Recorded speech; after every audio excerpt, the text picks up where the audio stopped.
Assalamualaikum warahmatullahi wabarakatuh. Perkenalkan, nama saya Karlina, kelas 4C, Prodi S1 Manajemen Universitas Singa Perbangsa Karawang. Pada video kali ini, saya akan membahas topik yang berjudul Ethical Leadership and Cross-Cultural Leadership and Diversity, atau kepemimpinan etis dan kepemimpinan lintas budaya serta keberagaman. Jadi ada 4 outline yang akan saya bahas. Nah, yang pertama tentang ethical leadership, yang kedua tentang cross-cultural leadership, yang ketiga tentang diversity, dan yang terakhir adalah studi kasus yang terjadi pada kantor Kecamatan Tanjung Harapan.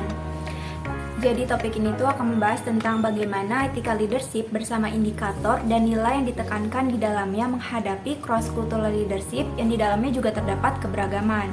Nah, untuk selengkapnya kalian bisa simak video berikut.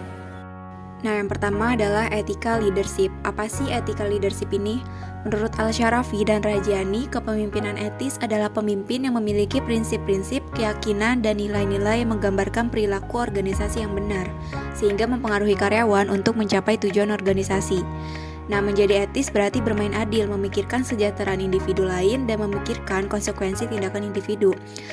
Para karyawan belajar tentang nilai dari melihat para pemimpin bekerja, maka semakin banyak pemimpin menerapkan nilai ke dalam tindakan, semakin tinggi pula tingkat kepercayaan para karyawan. Kemudian, apa sih nilai-nilai yang terkandung di dalam teori kepemimpinan etis? Nah, yang pertama ada integritas, yaitu berkomunikasi secara terbuka dan jujur, menepati janji dan komitmen, bertindak dengan cara yang konsisten dengan nilai yang dianut, mengakui dan menerima tanggung jawab atas kesalahan, serta tidak berusaha memanipulasi orang lain. Nah, yang kedua ada altruisme, yaitu perasaan senang membantu orang lain, bersedia mengambil resiko atau berkorban untuk melindungi, serta mendahulukan kebutuhan orang lain di atas kebutuhannya sendiri. Nah, selain altruisme, ada juga kerendahan hati, yaitu memperlakukan orang lain dengan hormat, menghindari simbol status dan hak istimewa. Selanjutnya ada cross-cultural leadership atau kepemimpinan lintas budaya, yaitu suatu bentuk interaksi kepemimpinan antara pemimpin dan bawahan dengan latar budaya yang berbeda. Hal yang membedakan kepemimpinan lintas budaya dengan kepemimpinan tradisional terletak pada perbedaan budaya yang dihadapi, serta mempertimbangkan perbedaan budaya yang ada dalam proses kepemimpinan. Hal ini berkaitan dengan gaya kepemimpinan yang harus diterapkan akibat perbedaan budaya nasional di antara pemimpin dan bawahan. Lalu apa saja sih dimensi yang menghubungkan nilai budaya dan kepemimpinan? Nah, menurut Gary Young dalam bukunya Leadership in Organization merangkum bagaimana nilai-nilai budaya saat ini terkait dengan keyakinan pemimpin, perilaku kepemimpinan, dan praktik pengembangan kepemimpinan. Nah, apa aja sih? Pertama ada jarak kekuasaan. Jarak kekuasaan ini melibatkan status yang tidak seimbang dalam organisasi. Dalam budaya jarak kekuasaan yang tinggi, seorang pemimpin cenderung memiliki otoritas yang lebih besar sehingga bawahan kurang bersedia untuk menentang ataupun menyatakan ketidaksetujuannya dengan pemimpin. Yang kedua, individualisme. Nah, individualisme ini yaitu sejauh mana kebutuhan individu lebih penting daripada kebutuhan kelompok. Dalam budaya individualistis, hak individu lebih penting daripada tanggung jawab sosial dan orang diharapkan untuk mengurus dirinya sendiri. Karena orang lebih termotivasi untuk memuaskan kepentingannya sendiri, maka lebih sulit bagi pemimpin untuk menginspirasi komitmen yang kuat terhadap tujuan tim. Yang ketiga, egalitarianisme gender. Egalitarianisme gender ini adalah sejauh mana pria dan wanita menerima perlakuan yang sama. Nah, dalam budaya dengan egalitarianisme gender yang tinggi, diferensiasi peran lebih sedikit dan sebagian besar pekerjaan tidak dipisahkan berdasarkan gender. Jadi di sini perempuan memiliki kesempatan yang lebih setara untuk dipilih menduduki posisi pemimpin. Yang keempat, orientasi kemanusiaan, yang berarti kepedulian yang kuat terhadap kesejahteraan orang lain dan bersedia untuk mengorbankan kepentingan diri sendiri untuk membantu orang lain. Nah, nilai-nilai dari orientasi manusiawi ini mendorong perilaku kepemimpinan yang suportif, seperti mempertimbangkan kebutuhan dan perasaan bawahan, menunjukkan simpati ketika bawahan marah, memberikan bimbingan dan pembinaan bila perlu, serta menawarkan bantuan bila diperlukan. Oke, selanjutnya adalah diversity atau keanekaragaman. Jadi keanekaragaman ini dapat mengambil banyak bentuk, termasuk perbedaan ras, identitas etnis, usia, jenis kelamin, pendidikan, penampilan fisik, tingkat sosial ekonomi, dan orientasi seksual.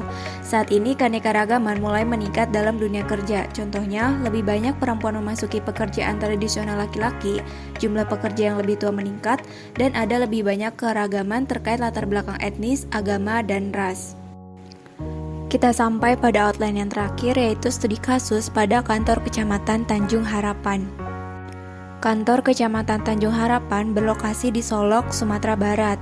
Jadi dari jumlah pegawai sebanyak 105 orang yang bekerja di kantor lurah dan kantor camat Tanjung Harapan, ditemukan beberapa perilaku menyimpang yang sudah menjadi budaya di kantor tersebut. Perilaku menyimpang tersebut bertentangan dengan standar etika PNS dan juga aturan maupun undang-undang kepegawaian yang berlaku.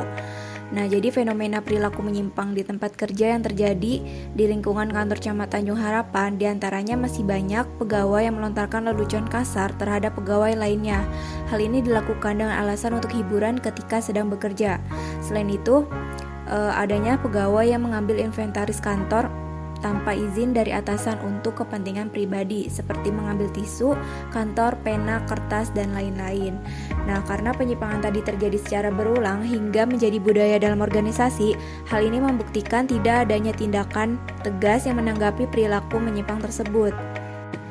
Adapun solusi yang dapat saya berikan untuk menurunkan perilaku menyimpang di kantor Kecamatan Tanjung Harapan, yaitu dengan menciptakan iklim etis. Nah, iklim etis sendiri ada 3 faktor.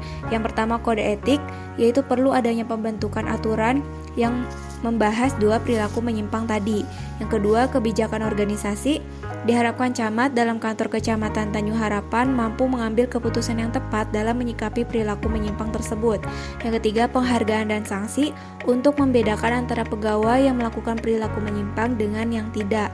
Nah, selain menciptakan iklim etis, bisa juga meningkatkan komitmen organisasi pegawai yang dapat dilakukan dengan cara meningkatkan psikologis ikatan dalam organisasi dengan beberapa program dan kegiatan yang dapat menghasilkan motivasi dan komitmen pegawai untuk organisasi. Atasan dapat membuat acara atau program yang dapat meningkatkan rasa kekeluargaan di dalam organisasi tersebut.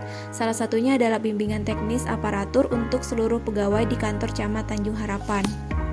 Dari penjelasan mengenai studi kasus pada kantor Kecamatan Tanjung Harapan, ditemukan keterkaitannya dengan teori. Yang pertama, masih melekatnya budaya individualisme. Karena karyawan tersebut mengambil inventaris kantor untuk keperluan pribadi, itu menunjukkan bahwa di dalam kantor tersebut masih melekat budaya individualisme. Lalu yang kedua, adanya perilaku kurang etis yang tidak mencerminkan nilai kerendahan hati. Di materi yang telah saya jelaskan, ada nilai-nilai yang ditekankan dalam teori kepemimpinan etis. Salah satunya adalah kerendahan hati. Karena karyawan tersebut melontarkan lelucon yang kasar, yang tidak semua bisa mewajari bahwa itu adalah lelucon, ini membuktikan bahwa karyawan tersebut tidak menghormati karyawan lainnya, yang artinya tidak mencerminkan kerendahan hati.